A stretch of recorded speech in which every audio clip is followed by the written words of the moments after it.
Hello everyone. हमने economics start किया था। इकोनॉमिक्स में हम GDP, GNP, NNP, NADP and base year, cost and prices, ये सारे टॉपिक्स कंप्लीट कर चुके हैं। और बहुत सारे स्टूडेंट्स हैं, उन्होंने मुझे मेल के थ्रू और कमेंट्स के थ्रू रिक्वेस्ट की थी कि मैं इकोनॉमिक्स में और ज़्यादा लेक्चर्स बनाऊं, तो मैं कंटिन्यू करूंगी। सारे जो कॉन्सेप्ट है वो क्लियर करते चलेंगे। हमने बेस ईयर तक देख लिया था। आज जो हम देखने वाले हैं कि जो नेशनल इनकम होता है उसमें टैक्सेस का क्या कंट्रीब्यूशन होता है। तो जो टॉपिक है वो है टैक्सेस एंड नेशनल इनकम। जब हम नेशनल इनकम को कैलकुलेट करने जाते हैं तो उस समय दोनों ही टैक्सेस हैं, उन पे ध्यान देने की ज़रूरत होती है, डायरेक्ट और इनडायरेक्ट। और जो कि state government as well as जो हमारी सेंट्रल गवर्नमेंट है, केंद्र सरकार, राज्य सरकार, दोनों ही इसको कंसिडर करते हैं।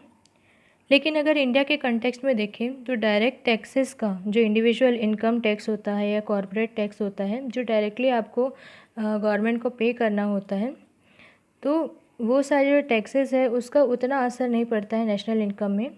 क्योंकि जो कॉरपोरेट टैक्स है या डिविडेंड टैक्स है, इंटरेस्ट टैक्स है, ये सारे कंसर्न है, तो उनको एडजस्टमेंट की ज़रूरत नहीं पड़ती है नेशनल इनकम में।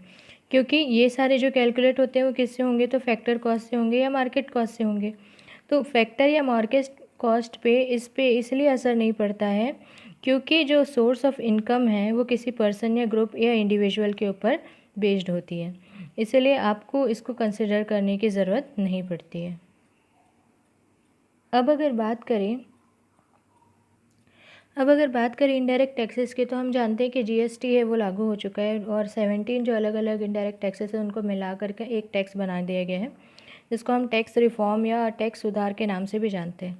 तो इनडायरेक्ट टैक्स से अगर हम उसका एग्जांपल देखें तो सेंट्रल जो वैल्यू एडिड टैक्स होता है, साथ ही कस्टम्स जो हम देखते हैं, सेंट्रल सेल्स टैक्स होता है, sale tax, VAT, state excise, ये सारे जो एक्सेट्रा है ये इनडायरेक्ट टैक्सेस में आते हैं।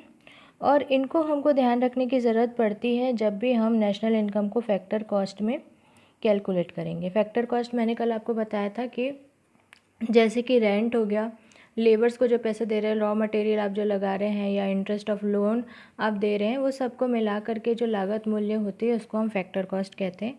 अगर आप नेशनल इनकम को फैक्टर कॉस्ट में कैलकुलेट कर रहे हैं तो उस समय इनडायरेक्ट जो टैक्सेस हैं उनका असर आपके जो नेशनल इनकम है उस पर पड़ेगा।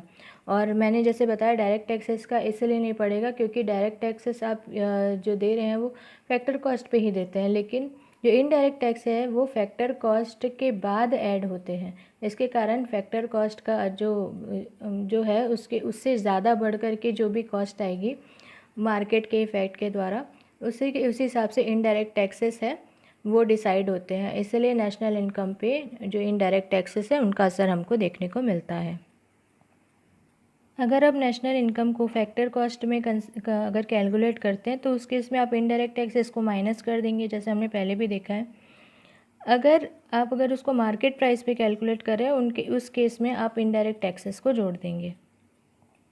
ये इसलिए होता है कि इनडायरेक्ट टैक्सेस जो होते हैं वो दो बार ऐड हो जाते हैं, क्योंकि जब भी हम कोई प्रोडक्ट मार्केट से ख़रीदते हैं तो उस समय हम पे जो लायबिलिटीज़ है टैक्सेस की वो आती है बाय द प्रोड्यूसर्स।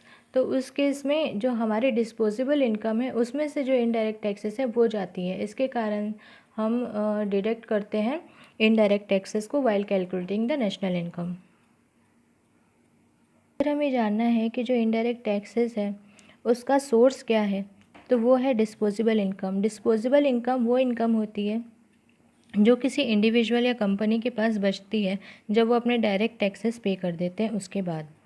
यही डिस्पोजेबल इनकम होती है जिससे वो कोई भी चीज़ परचेस करती है और यही इनडायरेक्ट टैक्सेस के थ्रू गवर्नमेंट के पास पहुंचती है।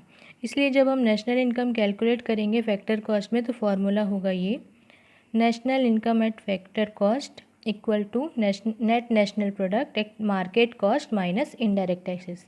मैंने बताया था फैक्टर कॉस्ट में अगर आप इनडायरेक्ट टैक्सेस को जोड़ देंगे तो मार्केट कॉस्ट आ जाएगा। उसी का अगर उल्टा आप कर दें तो मार्केट कॉस्ट में से इनडायरेक्ट टैक्स को माइनस करिए, जो नेट नेशनल प्रोडक्ट आपने निकाला है, तो उस केस में आपका national income at factor cost आ जाएगा। लेकिन अगर आप नेशनल इनकम को या राष्ट्रीय आय को आप मार्केट कॉस्ट पे कैलकुलेट कर रहे हैं उस समय में आपको इनडायरेक्ट टैक्सेस को हटाने की ज़रूरत नहीं पड़ेगी, क्योंकि गवर्नमेंट ने डायरेक्टली जो इनकम है इनडायरेक्ट टैक्सेस को उसको नेशनल इनकम में ऑलरेडी जोड़ चुके हैं। तो इसलिए आपका जो कन्फ्यूजन है नेशनल इनकम का मार्केट कॉस्ट और फैक्टर कॉस्ट में ऐसे ही सॉल्व हो जाता है। Thank you guys.